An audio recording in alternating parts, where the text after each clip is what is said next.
Hi, my name is Kevin and I collect old irons. Over many years I've picked up here and there a detachable handled sleeve iron, got a bunch of them, and I've made a study of these. And I found some interesting things.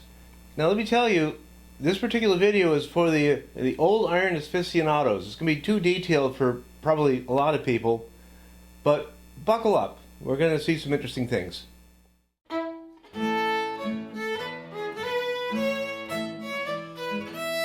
Okay, I'm going to start with what to me is a revelation. I think that the earliest mass-produced detachable handle sleeve irons were produced in the late 1880s by the Streeter Company using an 1887 patent. Now, wait a minute. Everybody out there knows that it was a long history of Mrs. Potts style handles done by the Enterprise Company for the 15 or more years before that. But I have made a study of the irons, looking at the markings of the irons, looking at the advertisements, looking at the trade cards, and etc. And I'm here to tell you that I think Enterprise never made a sleeve iron. I found no sleeve iron with Enterprise markings on them, and Enterprise put markings on everything they made. I think that the first sleeve irons were these by the Streeter Company. So what are these with the Mrs. Potts style handles on a variety of different irons? These were irons that were built starting in the 1890s into the 1900s. So Enterprise had the Mrs. Potts patents, and that was the patent for the double terminated base and for the handle. And they licensed this to a variety of companies, Williams, Bless & Drake, etc. And all these companies did the same thing. They made irons of this type. There were a few that were flat backed, but as far as I can tell, for all that period until the patents ran out about 1887, they never did a sleeve iron. Now we've gone through various categories that have jillions of different manufacturers, different markings, different this, different that. But for the sleeve irons, there really aren't many companies involved, and there is not a whole lot of variation. I have maybe 12, 13, and I got a sneaky feeling I got most all of them. There are not that many types. It's a rather closed set. There are 4 common manufacturers. Those are the ones that are the variety of manufacturers that use the Mrs. Potts style handle. The Streeter Company, which used the Sensible handle. The Ober Company, and the Asbestos Dover Company. And we've done videos on each of these, and I've marked the numbers as we've gone through on these. But let's talk about each of these in the context of their history. Okay, so I have here 3 sleeve irons with Mrs. Potts style handles. Now, these are not made by Enterprise or the associated companies. They're made starting somewhere in the 1890s into the early 1900s. Enterprise never made a sleeve iron, as best as I can tell. But one of the associated Enterprise companies, Colebrookdale, eventually made these handles, often has the Colbert marking on it, and sold them by the gross. So what happened in the 1890s, after the original Potts patents had wound down, about 1887, other companies could make their own bases and buy handles from Colebrookdale, and they would be in the Mrs. Potts style sat iron business. Mrs. Potts, of course, didn't get any money out of this at all. And I have here 3 of these irons. Let's take a look at them. This is a fairly unusual Mrs. Potts style handled sleeve iron, rather unusual, worth about $100. And this has patent markings on it, June 15th, 1897. I got to tell you, it took me a long time to find this patent because it's a design patent, which made it more difficult to find. I think this is probably among the earlier of the sleeve irons with Mrs. Potts handles. This is 1897, and as we've also seen in a previous video, this particular iron Hoyt assigned to the Howell Company of Geneva, Illinois, and we've seen that from one of their catalogs. Here's another without markings, And my guess is that this is done by another company that bought some handles, made some bases. Handles were more difficult for the foundry to make. But this is the most common, perhaps of all the sleeve irons, certainly the most common of the sleeve irons that have Mrs. Potts type handles. And this, if you look at the base, also has a patent date, also an 1897 patent date. And this was made by Bless and Drake and made for the Grand Union Tea Company. The Grand Union Tea Companies did something like S&H green stamps. You know, if you bought a bunch of stuff through them, they gave you coupons you could trade in for interesting things. And they decided amongst those interesting things you could get was that they would produce a Mrs. Potts sleeve iron. And I think that was often chosen by the housewives because of its novelty. People had not seen a Mrs. Potts style handle sleeve iron. They had lots of Mrs. Potts irons, but not this type. So as I said, we're going to look at 4 common companies that made detachable handled sleeve irons. We've talked about the Mrs. Potts handled, again non-enterprise, and these and all these others have histories beginning about 1890s, plus or minus, and then most of these companies made these things into the maybe as far as 1920 or thereabouts. The second of the irons that we want to talk about is a favorite manufacturer of mine, the Streeter Company. And the Streeter Company, and we've seen a video on the Streeters in general, originally did a lot of slug irons and combination irons and so forth like that.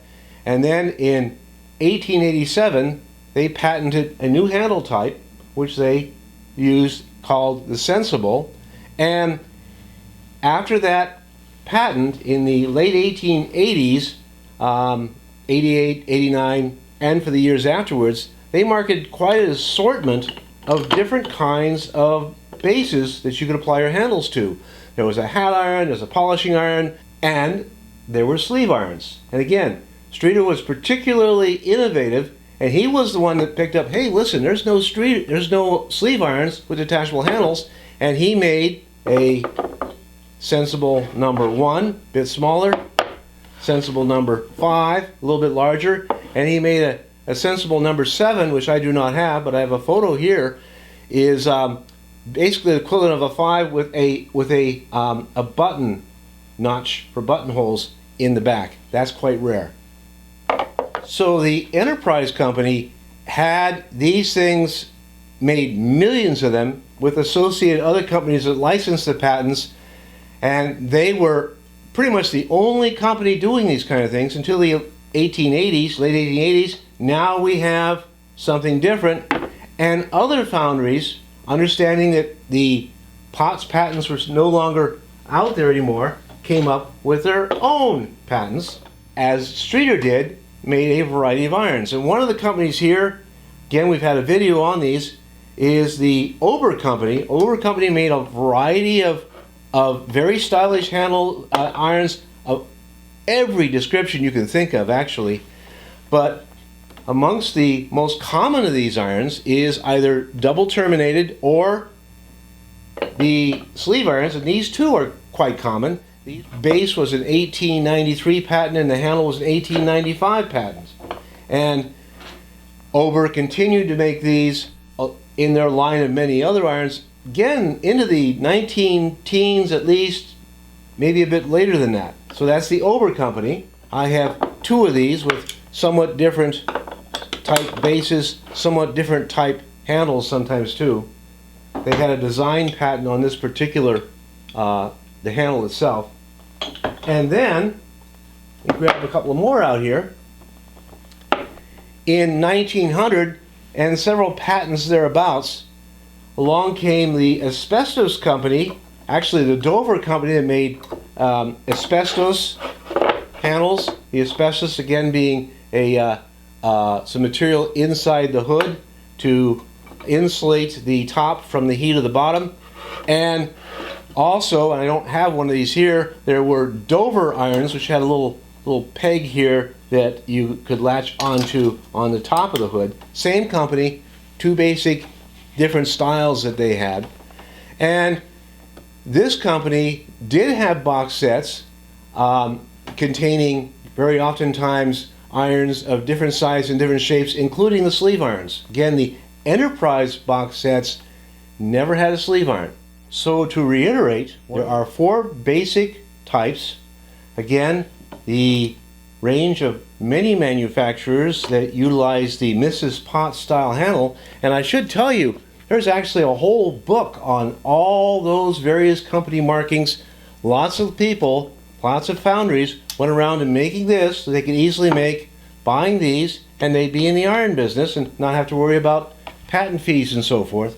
So a lot of companies made these, and then 3 other companies, the Streeter, the Ober, and the Dover company, did their irons, and there is some varieties amongst these, but that is it. Okay, most of the collecting, most of the irons you're going to see are these 4 styles.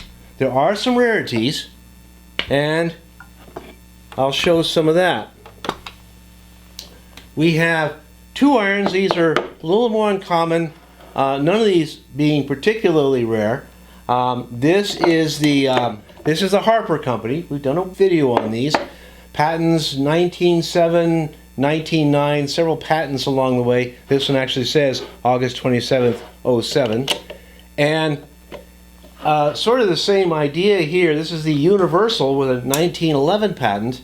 And these are taking the idea of the Dover hood, but not making the hood attached to the handle, but rather making it attached to the base. And then within here, there is some insulation to, again, keep the handle cold while the iron is hot. And that is just about the extent of detachable handle sleeve irons. There are a couple, 3 other companies that made sleeve irons that are pretty rare. I only have one represented in my company, in my collection here. And this is what's oftentimes called the Mount Joy handle. They are found on these small irons. I've talked about them in our travel iron video as being probably a small company making stuff for the travelers. And very interesting little handle here. And it is marked Mount Joy. It's from Mount Joy, Pennsylvania, made by the Gray Iron Manufacturing Company. And apparently they did make a sleeve iron. This is the only one I've seen of this type. Again, pretty rare. It's got the Mount Joy handle here. This particular one has no markings. So there is the Mount Joy sleeve iron. I know of only one other sleeve iron. It's one I don't have in my own collection. It's a Fowkes iron with a patent 1903, and this is one to look after. If anybody has one of these and wants to sell it to me, I'd probably pay several $100s. It is quite rare. The Fowkes 1903 sleeve iron, they made also other types of bases as well. And that is the extent of all of the sleeve irons that I have knowledge for. But what's interesting is that there were a lot of other companies that made detachable handle irons. This is the Bless and Drake company with an 1888 patent. This is the Scheimer company with a 1886 patent. This is the Union company. Interesting here because you push the button rather than pull the knob, and with a 1992 patent. And there's other detachable handle companies that, as far as I can tell, didn't make sleeve irons. There were only a few companies that made sleeve irons. They flooded the market with their sleeve irons. It was sort of a sideline, and lots of other companies made the more commonly used types and dispensed with making sleeve irons. So, thank you very much. As you know, we now have 75 of these longer videos. There's a lot of script writing and so forth associated with that. But just to keep some fresh material out there, we are now doing short videos as well, usually about a particular iron, something that falls through the cracks of the other things we've been talking about and so forth. So you might look at those, and please, if you're enjoying these, subscribe. Make some comments. You can send me an email at kevin.mccartney@maine.edu. I've been getting emails from all over the world, and I enjoy your company. Come join the family. Thank you very much.